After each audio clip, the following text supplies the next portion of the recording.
y antes de pinchar cada patilla debemos comprobar que cada una de las mismas está girada a tope en la dirección de las agujas del reloj. A continuación, procedemos a pinchar las patillas empezando por una cualquiera, seguida de su opuesta diagonalmente y así hasta completar las 4. La cosa está ahora en apretar. El secreto está en apretar. Mira, tienes que apretar. Primero el que quieras. Vale, ese ya está. Cuando suena el clic, ya está. Luego el del lado contrario. O sea, diagonalmente. Sí. Ya está. Luego el otro. Y el último, que es el que va más duro. Con mucho cuidado de no doblar la placa, ¿vale? Luego, una vez que ya está, el cable de alimentación se pone. Lleva su muesca también. Ya está. Perfecto. Finalmente conectamos el cable de la CPU en su fan connector.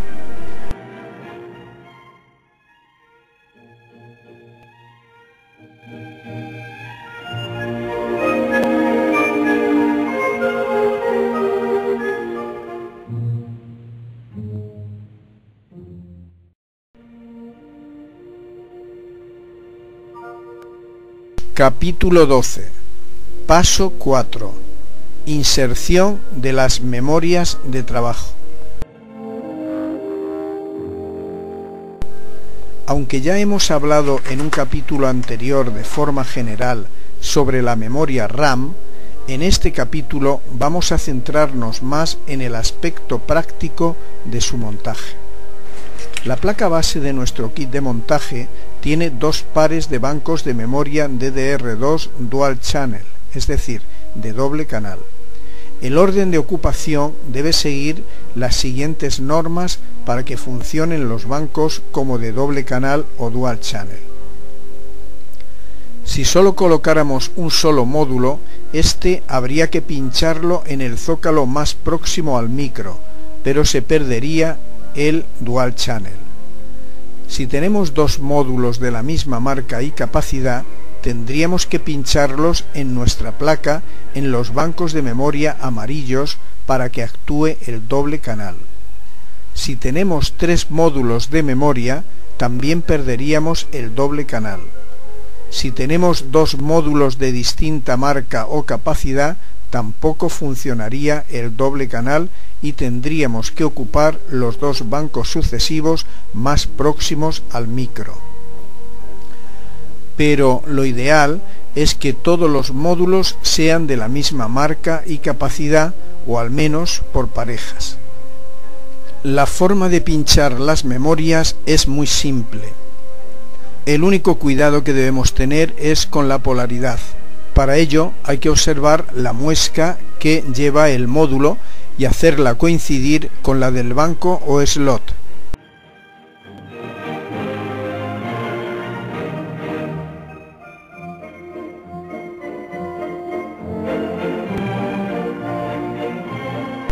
Lo primero que haremos será sacar los módulos de sus envases.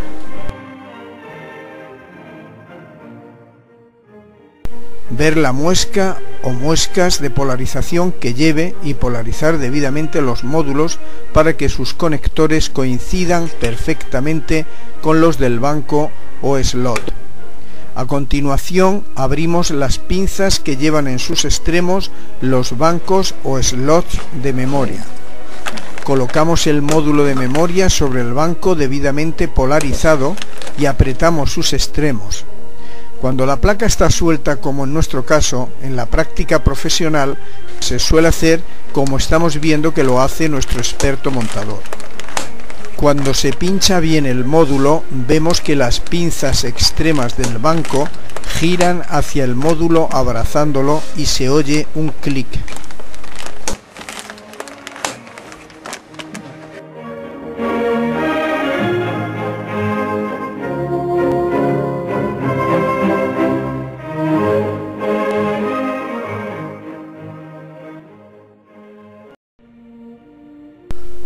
Capítulo 13.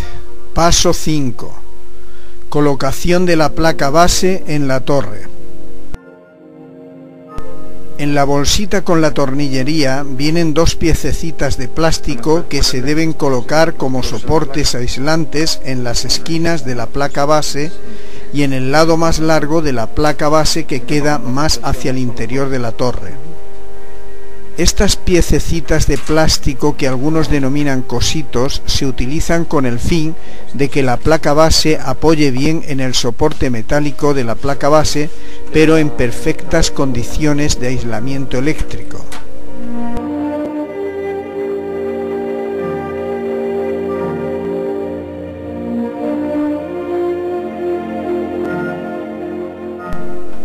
Inserción de la placa base en la caja. La polaridad es única, es decir, tan solo se puede poner en una determinada posición.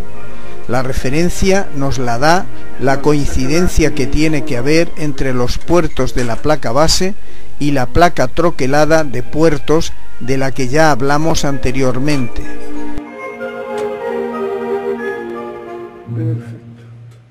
Esta placa lleva por la parte interior dos pestañas que deben hacer un buen contacto con la placa base, por lo que no debemos forzarlas con las manos ni con ninguna otra herramienta.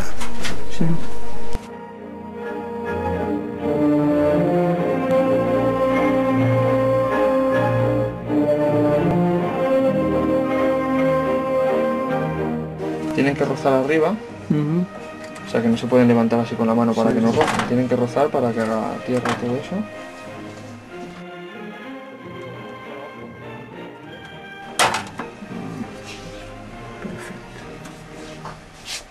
Perfecto. Si no tienes cuidado, se te mete la pestaña dentro y luego te hace cortos en la tarjeta de red y hace cosas raras. Bueno, ya le ponemos nuestro anillo. Tienen que rozar arriba.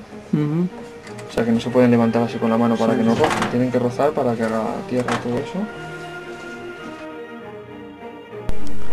Para la correcta inserción de la placa base la debemos inclinar de manera que las pestañas de la placa troquelada queden siempre por arriba y hagan buen contacto y cumplan su función de toma de tierra o masa de la placa base con la caja o carcasa.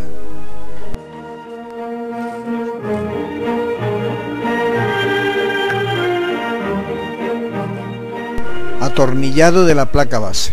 Los tornillos que debemos usar para fijar la placa base al soporte metálico de la misma en la torre son específicos.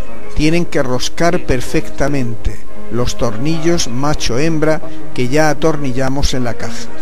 Para una mejor identificación, observe la imagen en la que se aprecian diferentes tornillos que vienen en la bolsita de la caja o torre.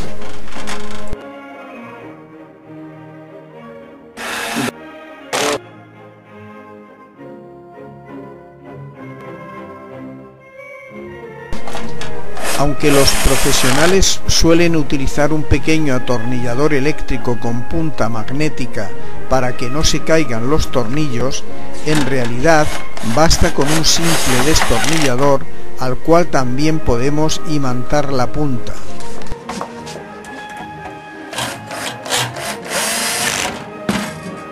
A veces el atornillador eléctrico no vale para atornillar tornillos poco accesibles, por lo que tendremos que recurrir a un atornillador normal de estrella.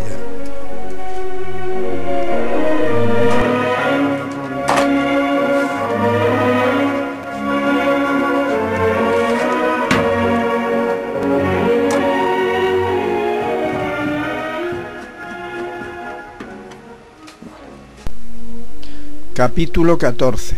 Paso 6. Conexión de los cables de la placa. Los cables de la caja o carcasa que se conectan a la placa base son el USB frontal, el audio y las conexiones del panel frontal. Primero conectamos el cable USB en el conector de la placa que pone frontal USB 1. La polaridad nos la da el hecho de que uno de los orificios está ciego.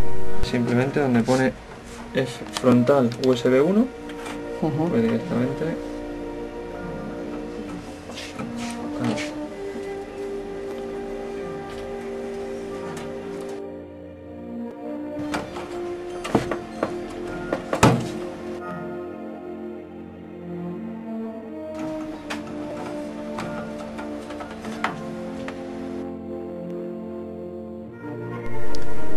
Con el audio hacemos lo propio, lo pinchamos en el conector de audio de la placa base. En estas cajas modernas podemos observar cómo el cable de audio lleva ya hechos los puentes que nos van a permitir poder conectar audio tanto por la parte frontal de la torre como por la parte posterior. El conector del cable del audio vemos que tiene una muesca tapada o ciega, y esto es lo que nos indicará la polaridad para su correcta inserción en su zócalo de la placa base.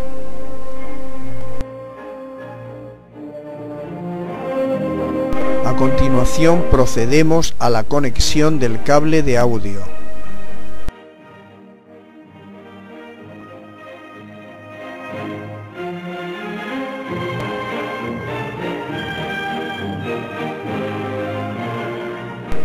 Ahora vamos a proceder a conectar los cables del F.panel o Front Panel Jumper, es decir, los cables de la caja que controlan las conexiones del frontal de la caja: Power LED, Power Switch, Speaker, HDD LED, Reset, etc.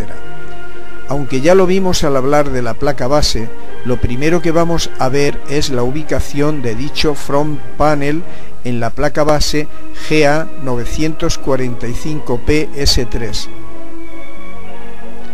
Una observación: este panel de conexiones es muy pequeño y difícilmente se aprecia con la vista. Por ello, hemos elaborado un esquema donde se ve perfectamente la estructura de estas conexiones tan importantes. Como podemos ver en la imagen, en el esquema nos encontramos en primer lugar en la parte izquierda del esquema el conector de 3 pines Power LED o LED de encendido. Más a la derecha nos encontramos que hay 2 filas horizontales de conexiones. En la primera o superior, respecto al esquema, tenemos las siguientes conexiones. Power Slip LED es una conexión de ahorro de energía, pero la mayoría de las torres no suelen traer los cables para esta conexión. Por consiguiente, estos 2 pines se suelen dejar sin conectar. Power Switch o botón de encendido. Speaker Connector, conector del altavoz del sistema. En la fila paralela inferior tenemos las siguientes conexiones: HDD LED o LED del disco duro,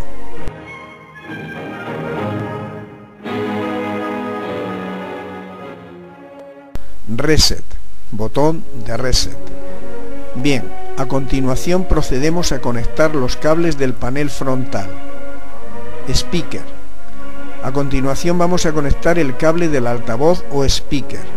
En la placa base está perfectamente serigrafiado el nombre de estos conectores, pero en la imagen podemos ver perfectamente la polaridad de esta conexión.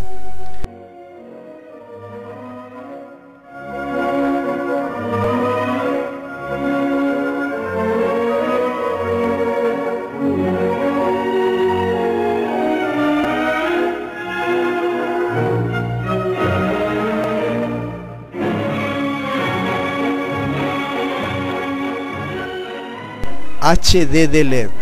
Este cable hace que se encienda el LED del disco duro cuando éste tiene actividad.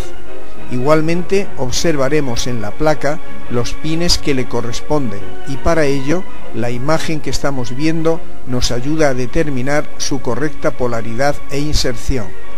No obstante, en el manual de la placa base viene un esquema inconfundible. Power LED.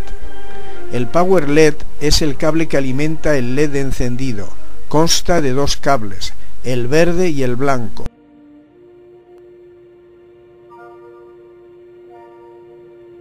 es preciso desliarlos un poco para facilitar su conexión. De los 3 pines que hay seguidos en el panel de control de la placa base destinados al Power LED, el verde se conecta en el número 1, que es el que se aprecia en la imagen y que suele tener un borde blanco más acusado. Este pin es el positivo. El del centro lo dejamos libre y el cable negro lo conectamos al pin número 3, que es el negativo.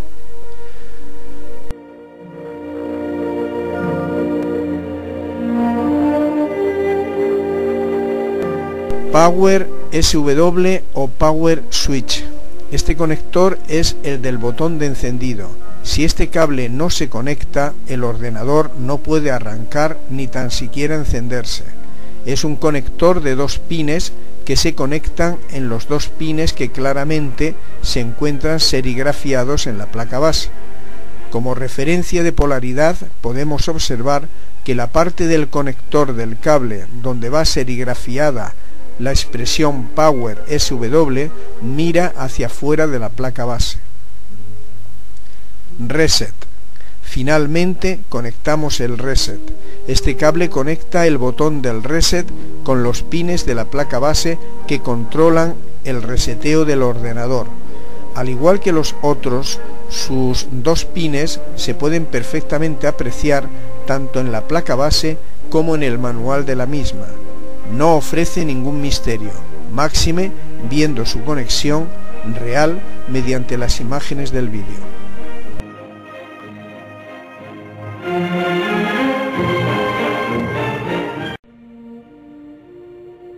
Capítulo 15. Paso 7. Instalación de la regrabadora.